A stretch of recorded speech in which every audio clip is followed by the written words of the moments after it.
Hello friends, स्वागत है आपका अपना YouTube channel Bihar board class 10th में। तो प्यारे बच्चे, आज के इस वीडियो में बताने वाला है क्लास 9 के जितने भी स्टूडेंट और आप लोग हाफ ईयरली एग्जामिनेशन देने जा रहे हैं सितंबर का। तो बिल्कुल प्यारे बच्चे, आज के क्लास 9 के सितंबर का आप लोगों का यानी कि हिंदी का प्यारे बच्चे 101 सेट कोड है। जितने भी क्लास 9 के और 24 सितंबर को आप लोग एग्जाम देने जा रहे हैं, 24 सितंबर को आप लोगों का हिंदी का परीक्षा होने वाला है। तो आज के इस वीडियो में 24 सितंबर के आप लोगों को हिंदी का प्यारे बच्चे हम आपके इस वीडियो में आपको सब्जेक्टिव बताने वाले हैं। सब्जेक्टिव का आपको आंसर बताएंगे, पूरा का पूरा 100% यही सारे सब्जेक्टिव पूछे जाएंगे। और आपको बता दें कि इससे पहले आपको हम ऑब्जेक्टिव बता दिए हैं, ऑब्जेक्टिव नहीं देखे जाके ज़रूर से देख लीजिएगा, नीचे लिंक दे देंगे डिस्क्रिप्शन में। देखिए आपका ठीक है 111 सेट कोड है और ऑब्जेक्टिव वीडियो जरूर से देख लीजिएगा। और साथ में आपको हम पीडीएफ भी डाउनलोड करने के लिए बताएंगे ऑब्जेक्टिव प्लस सब्जेक्टिव का। तो घबराइए मत, वीडियो को पूरा देख के जाइएगा। सबसे पहले आपको वीडियो पे नए हैं तो वीडियो को एक बार लाइक कर दीजिए, साथ में अभी तक चैनल को सब्सक्राइब नहीं किया सब्सक्राइब कर लीजिए। इस वीडियो को सभी दोस्तों के साथ ज़रूर से शेयर कर दीजिए। और इस वीडियो में आपको हम पहले ऑब्जेक्टिव प्लस सब्जेक्टिव का पीडीएफ भी डाउनलोड करने के लिए आपको हम सिखा देंगे। ठीक, घबराइए मत, ठीक है। तो चलिए स्टार्ट करते हैं और पूरा देखिए प्यारे से चलते सीधे हम आपको क्या कहता है सब्जेक्टिव क्वेश्चन की ओर लेके चलते हैं। सब्जेक्टिव क्वेश्चन पढ़ेंगे, उसका डायरेक्ट इसका आंसर बताएंगे, ठीक है प्यारे बच्चे। चलिए देखिए सब्जेक्टिव क्वेश्चन क्या कहता है। विषयनिष्ठ प्रश्न में आपके निम्नलिखित प्रश्न में से एक गद्यांश के उत्तर दे। 10 नंबर का है, बिल्कुल इसका एक गद्यांश को आप पढ़ सकते हैं। यहाँ पे कौ नंबर का यहाँ तक गद्यांश है, गद्यांश को आप पढ़ लीजिएगा। क्वेश्चन हम पढ़ेंगे इसका सीधे सिंपली। पहला नंबर कि भारत की राजभाषा है क्या कहता है। हिंदी दिवस कब मनाया जाता है, हिंदी दिवस कब मनाया जाता है ये पूछा गया है। और देखिए आपको कि हिंदी को किस भाषा के रूप में अपनाया जा सकता है, विश्व की संभवतः सबसे वैज्ञानिक भाषा कौन है। इस गद्यांश को उचित शीर्षक लिखें। जैसे देखिए एक में आपको दो गद्यांश रहेंगे, एक बनाना। जैसे ख नंबर में देखिए ये वाला गद्यांश है आपका, ठीक है। आप गद्यांश को पढ़ लीजिएगा, यहाँ तक है गद्यांश, ठीक है। गद्यांश को पढ़ सकते हैं पॉज करके, वीडियो को रोक करके। देखिए हम इसे क्वेश्चन पढ़ेंगे पहले। देखिए श्री रामानुजाचार्य का किस प्रकृति के थे और श्री भाष्य किस प्रसिद्ध रचना है। और श्री रामानुजाचार्य का विवाह किस वर्ष का अवस्था हो गया था। 16 वर्ष अवस्था में कौन सभी वेदों के शास्त्रों का ज्ञान अर्जित कर लिए थे। और श्री कहता रामानुजाचार्य ने किससे संन्यास की दीक्षा प्राप्त की थी, बिल्कुल। और देखिए आपका 2 नंबर क्वेश्चन का आपको निम्नलिखित में से गद्यांशों में से यहाँ तक है इसका। और पहला क का गद्यांश आप देख लीजिए, यहाँ तक सुमित्रानंद पंत से लेकर आपका यहाँ तक गद्यांश है, ठीक है। अब इसको गद्यांश को पढ़ लीजिएगा पूरा का पूरा। क्वेश्चन पढ़ेंगे इसका हम। सुमित्रानंद पंत का जन्म कब और कहाँ हुआ था। पंत की काव्य प्रतिभा के पंख किसके बीच खुले। और सुमित्रानंद पंत किस युग के साहित्यकार है। किसका प्राकृतिक चित्रण समकालीन काव्य के सबसे बेहतरीन था। साहित्यकार राजेंद्र यादव सुमित्रानंद पंत के बारे में क्या कहा। विचारकों देखिए आपका ख नंबर में अंदर विचारक से लेकर यहाँ तक आपका, ठीक है। और चलिए देखिए आपको यहाँ पे हम विचारकों ने क्या कहा और किसका जीवन अनमोल है। मनुष्य का मन कैसा है और अंत आकाश में क्या तैर रही है। ब्राह्मण के विचार तरंगे किस रूप में विद्यमान है, बिल्कुल इसका। चलिए तीसरा नंबर क्वेश्चन क्या कहता है। निम्नलिखित किसी एक विषय पर 200 से 250 शब्दों में निबंध लिखना। जैसे नववर्ष पर लिख सकते हैं, मेरे प्यारे पुस्तक पर, प्रिय पुस्तक पर लिख सकते हैं, वैज्ञानिक प्रगति और मानव जीवन पर लिख सकते हैं, कहता है देशाटन के लाभ पर लिख सकते हैं, दुर्गा पूजा पर लिख सकते हैं, ठीक है। आपको देखिए मासिक परीक्षा की तैयारी के उल्लेख करते हुए यानी कि अपने बड़े भाई के पास एक पत्र लिखें। या अथवा में आपको पूछा गया है क्या कि कहता है बढ़ती हुई महंगाई पर 2 छात्रों के बीच संवाद लिखें, ठीक है। या फिर देखिए आपको चलिए आप दोनों में से एक का ही जवाब देना है और यहाँ पे निम्नलिखित में से किसी 5 प्रश्नों के उत्तर देना है। चलिए 5 प्रश्न पढ़ते हैं। आपको क्या कहता है। लोकगीत किसे कहते हैं। बिहार के शास्त्रीय संगीत कितने और कौन कौन से रूप में विशेष प्रचलित रहे।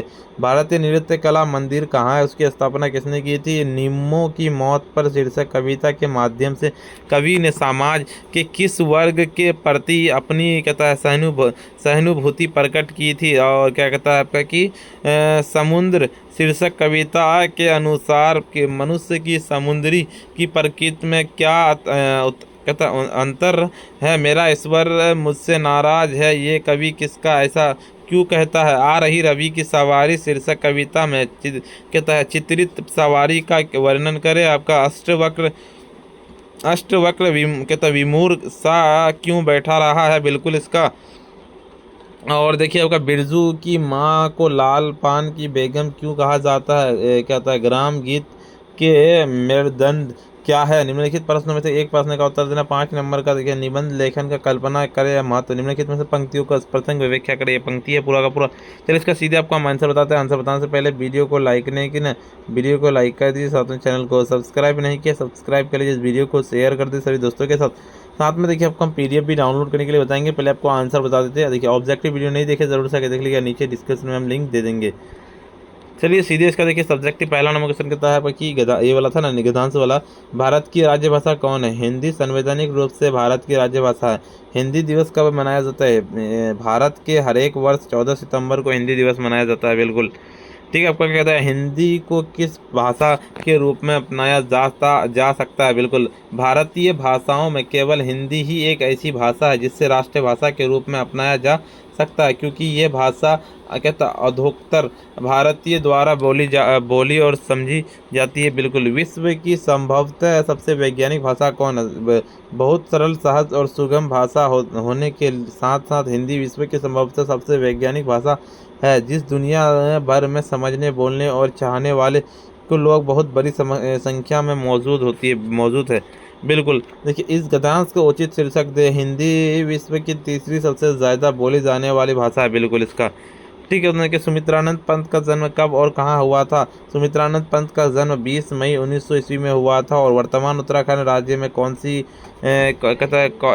है? बिल्कुल इसका ठीक है। चलिए आपका उसका क्या कहता है आपका 2 नंबर क्वेश्चन कहता है आपका कि 2 का 2 पंत काव्य प्रतिभा के पंख किसके बीच खुले हैं? शिशुअवस्था में माँ के निधन के कारण पिता और दादी की छाया में पले पंत की काव्य प्रतिभा के पंख अल्मोड़ा और नैर्सिक सुषमा के बीच खुले हैं। बिल्कुल इसका सुमित्रानंद पंत किस युग के साहित्यकार हैं?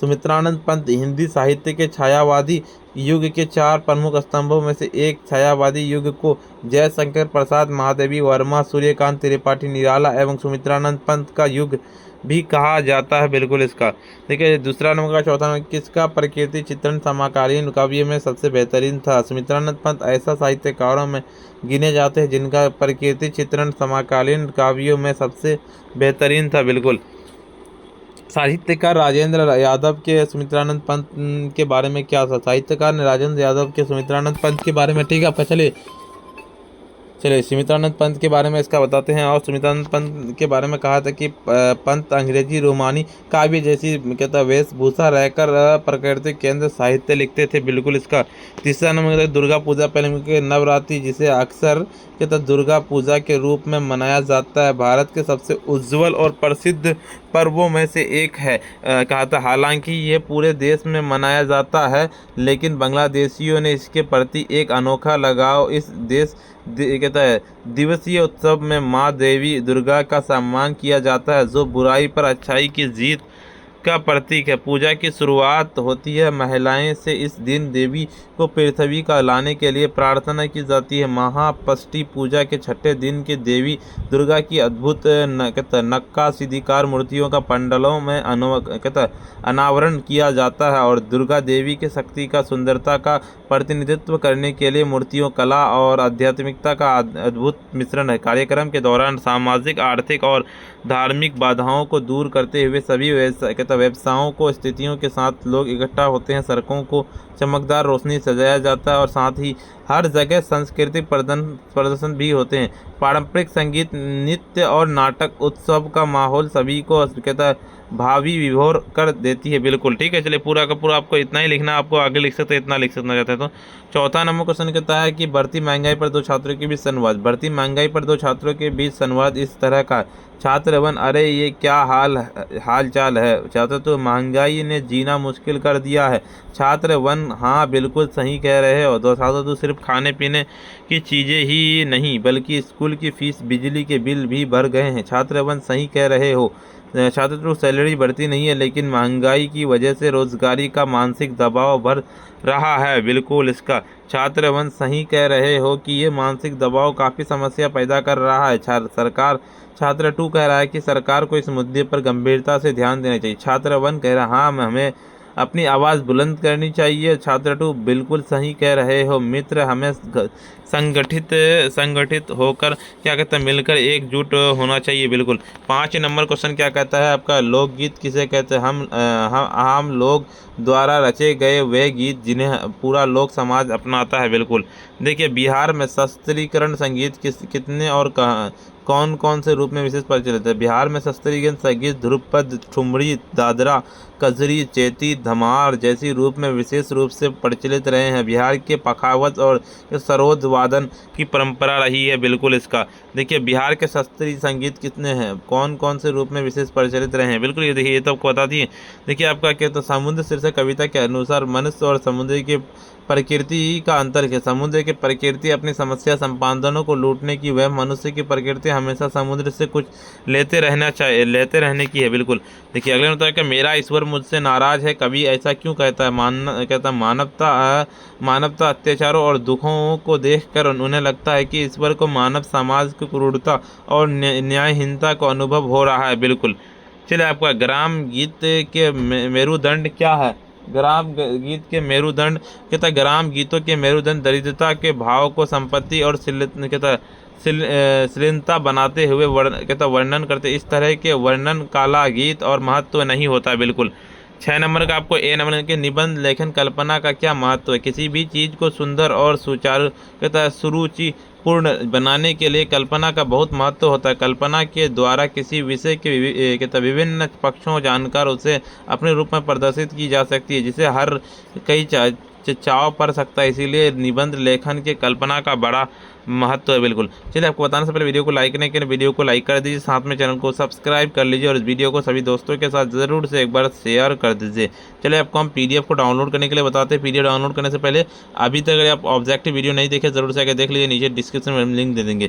चलिए, पीडीएफ को डाउनलोड करने के लिए सिंपली आपको आ जाना है, आपको क्या आ जाना है, गूगल या क्रोम ब्राउजर पर आ जाना और सिंपली आपको आकर के सर्च करना है। क्या जिस तरह से हम लिख रहे हैं sabirclasses.com, जिस तरह से लिखे हैं बिल्कुल उस तरह से लिख के सर्च कर देना। जैसे सर्च कीजिए, आपके सामने में नया इंटरफेस खुल के आएगा। ऊपर की ओर स्क्रॉल डाउन करते हुए चलेंगे हम। जैसे स्क्रॉल डाउन करते हुए क्लास 9 वाला सेक्शन पर जाना, ऑल सब्जेक्ट वाला मिल जाएगा। सिंपल इस पर क्लिक करेंगे, जैसे ही क्लिक करेंगे तो ऐड आएगा, इसको क्लोज करना। ऊपर की ओर चलेंगे, यहाँ पे आके WhatsApp group, Telegram group, Instagram group को ज्वाइन कर लेना। ऊपर की ओर स्क्रॉल डाउन करना है, यहीं पे आपको जैसे ही कीजिएगा और स्क्रॉल डाउन कीजिएगा तो देखिए यहाँ पे आपको मिल जाएगा। आपको सीधे हिंदी पे क्लिक करना और डाउनलोड कर लेना है। और आपको एक चीज़ हम बता देते हैं, अगर आप sabirclasses.com से नहीं डाउनलोड कर सकते हैं तो आपको दूसरा वाला वेबसाइट सर्च करना है। क्या आपको, ठीक है, आपको आ जाना और सर्च करना है sabireducation.in, जिस तरह से लिखना है बिल्कुल उस तरह से लिख के सर्च कर देना।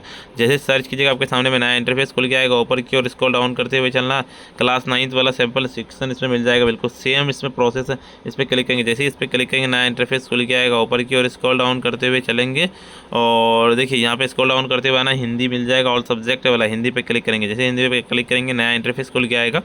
ठीक है, डाउनलोड पीडीएफ पे क्लिक करेंगे, सीधे आपको ऊपर की ओर आ जाना और देखिए यहाँ पे आपको हिंदी वाला ऑब्जेक्टिव का आंसर यहाँ पे कर देंगे, सब्जेक्टिव का देखिए यहाँ पे शॉर्ट आंसर यहाँ पे और लॉन्ग जितना भी यहाँ पे कर देंगे। और अगर आपको पीडीएफ फॉर्मेट में करना तो यहाँ पे क्लिक कर सकते हो, क्वेश्चन पेपर यहाँ से कर सकते, टेलीग्राम ग्रुप और व्हाट्सएप ग्रुप को ज्वाइन कर लीजिए। वीडियो को लाइक नहीं करें, वीडियो को लाइक कर दीजिए, साथ में अभी तक चैनल को सब्सक्राइब नहीं किया सब्सक्राइब कर लीजिए, इस वीडियो को शेयर कर दीजिए और जाइए ऑब्जेक्टिव का वीडियो देख लीजिए। पहले आज का इतना ही और फिर मिलते हैं हम नेक्स्ट वीडियो में।